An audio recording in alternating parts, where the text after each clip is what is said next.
Okay, good morning, ladies and gentlemen. Welcome to the Anzac Day ceremony in Macau for 2020. My name's Gary Jocelyn, and I'll be your MC for today's event. This is obviously quite a different ceremony, given the current conditions affecting the world. Services in Australia and New Zealand are also being run along the same lines as we're doing here today, with minimal people and streaming video or webcast of the actual service itself. It's good that we're going to be able to do this to celebrate this special day in Australia and New Zealand history, even with the current circumstances. We'd like to begin with the Anzac prayer, so I'd like to invite Lloyd Robson up to read the Anzac prayer.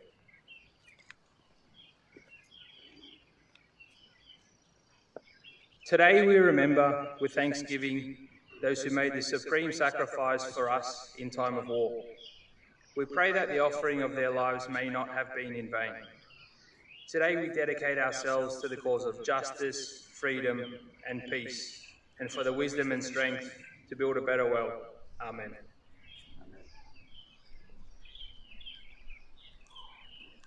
Thank you, Lloyd.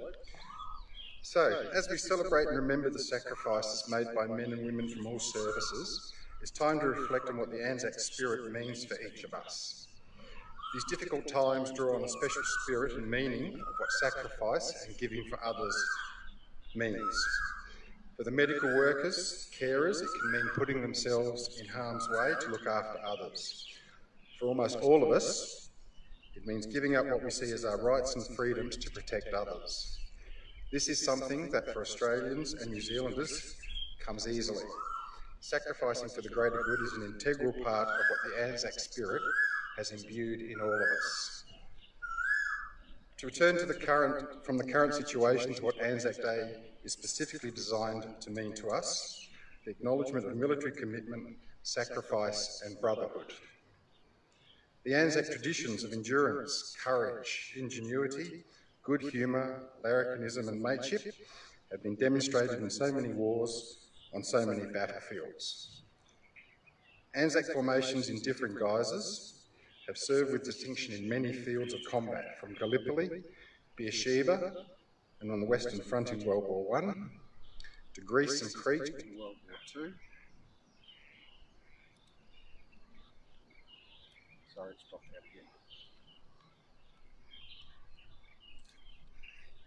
out again.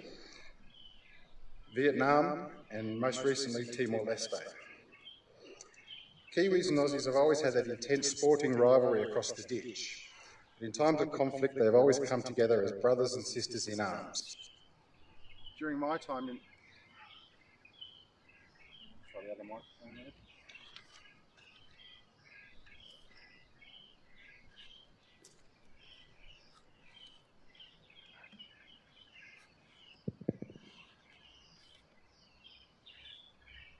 Apologies, minor technical issues. Maybe I'll just hold it.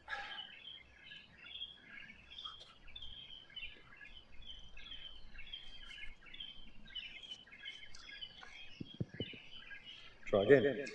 During my time in the Australian Defence Force, I was fortunate to be posted and serve with the 6th Battalion Royal Australian Regiment for a period of time. Like all infantry regiments, they took great pains to ensure that all the new recruits were fully aware of and understood the proud and storied history of the battalion. The most well-known and revered part of history for the 6th Battalion was from the Vietnam War, the Battle of Long Tan. For those of you who are not familiar with this battle, can I suggest a couple of things that are well worth taking a look at? The recent movie Danger Close and the Battle of Long Tan documentary voiced by Sam Worthington. They're well worth viewing to understand what went on in the rubber plantation at Long Tan.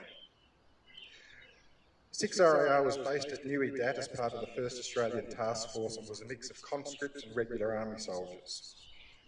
They, along with 5 RAR, were supported by some Iroquois helicopters from the Royal Australian Air Force, armoured personnel carriers from the 3rd Cavalry Regiment, and a mix of New Zealand and Australian Army artillery batteries. After having their base mortared the night before with 1 soldier killed and 24 wounded, 6 RAR was sent out on patrol to locate the mortar base and engage the enemy. D Company 6RAR led the patrol, and in the rubber plantation at Long Tan they encountered Viet Cong and North Vietnamese Army regulars. The initial engagement saw many Australians killed quickly. The lead platoon were pinned down by heavy fire and mortar rounds. The rest of the company moved to support the trapped platoon, but they were also engaged by a superior enemy force and forced to fight for their lives, unable to relieve the surrounding platoon. During this engagement, there were many heroic acts, such as 2 crews from the RAAF flying in atrocious conditions and under fire to provide much-needed resupply of ammunition to the beleaguered troops. By the Royal New Zealand Artillery 161st Battery and 1st Field Regiment Royal Australian Artillery Batteries, who provided close support and fired non-stop in an effort to provide some respite for the trapped diggers. Managed by a spotter from the New Zealand Army, this barrage was landing so close to the Aussies that at times they were being thrown around by the concussion of the shells. These batteries were responsible for saving many lives, and their firing rate was incredible, well above what was considered the norm for an artillery battery. The battle lasted several hours. Many other heroic acts were performed, which I won't cover today. When the battle was over, there were some 18 soldiers killed and 24 wounded, the greatest single-day loss of life in the Vietnam War for Australia. Many of these were not discovered until the following morning, when 6RAR went back into the rubber plantation. During the morning patrol, it was evident that the soldiers had been opposed by a much greater force than their own. It was assessed that 108 soldiers of D Company were opposed by and held off a force of at least 1,000 enemy combatants. They searched the battlefield for the Australian dead and wounded and found many dead soldiers with their fingers on the triggers facing the enemy where they fell. During this search, they also managed to find 2 wounded soldiers who had somehow managed to survive the night. In typical Anzac fashion, one of the wounded soldiers, when found alive by his comrades, muttered to them, "You took your bloody time, you bastards." Typical Anzac spirit from a soldier who'd been shot in the arm and face and had survived by laying in the wet mud to staunch the flow of blood. Following the battle, D Company 6RAR were awarded the US Presidential Unit Citation, and there were Commonwealth recognitions and awards to 17 other Australian and New Zealand soldiers. This action by soldiers some 50 years after Gallipoli showed that the Anzac spirit had been passed down the generations and was, and is, well and truly alive today. So here, on this special morning in Macau, we acknowledge and celebrate the spirit of the Anzacs and the bond that New Zealand and Australia share for all time. Thank you. I'd now like to invite Patrick Liu and Janet McNabb up to lay a wreath of remembrance.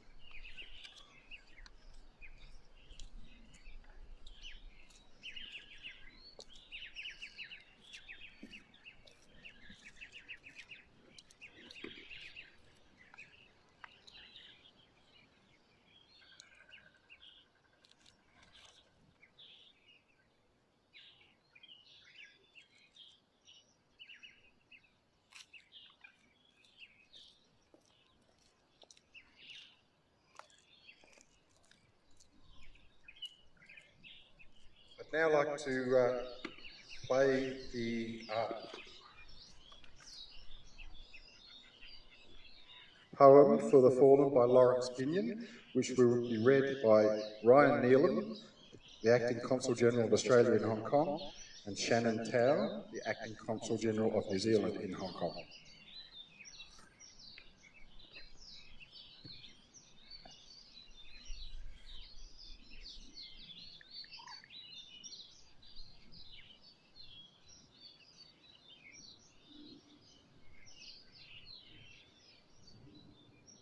To the end again. But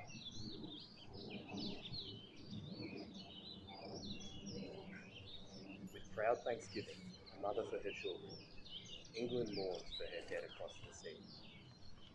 Flesh of her flesh they were, spirit of her spirit, fallen in the cause of the free. Solemn the drums thrill, death august and royal, sings sorrows up into immortal spheres. There is music in the midst of desolation, and a glory that shines upon our tears. They went with songs to the battle. They were young, straight of limb, true of eye, steady and aglow. They were staunch to the end against odds uncounted. They fell with their faces to the foe. They mingle not with their laughing comrades again. They sit no more at familiar tables of home. They have no lot in our labour of the daytime. They sleep beyond England's foam. But where our desires are and our hopes profound, felt as a wellspring that is hidden from sight, to the innermost heart of their own land they are known, as the stars are known to the night. As the stars that shall be bright when we are dust, moving in marches upon the heavenly plain, as the stars that are starry in the time of our darkness, to the end they remain. I'd like to call upon Andrew Scott to come up and read the ode.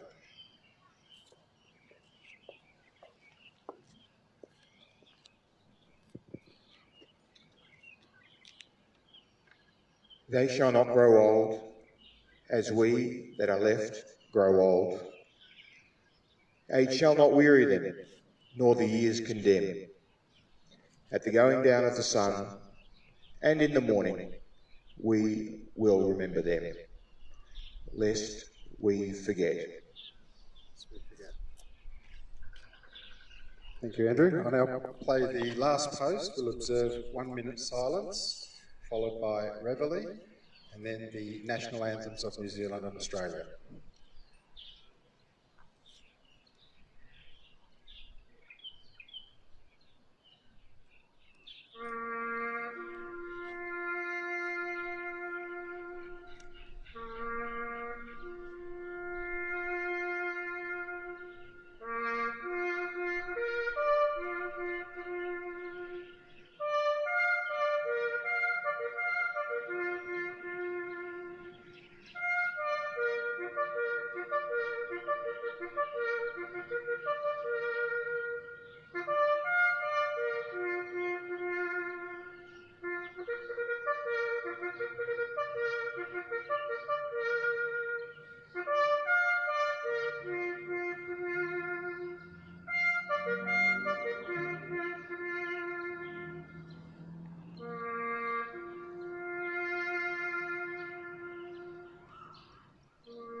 Thank you, everybody. That concludes the 2020 Macau Anzac Day service. Apologies for the minor technical issues.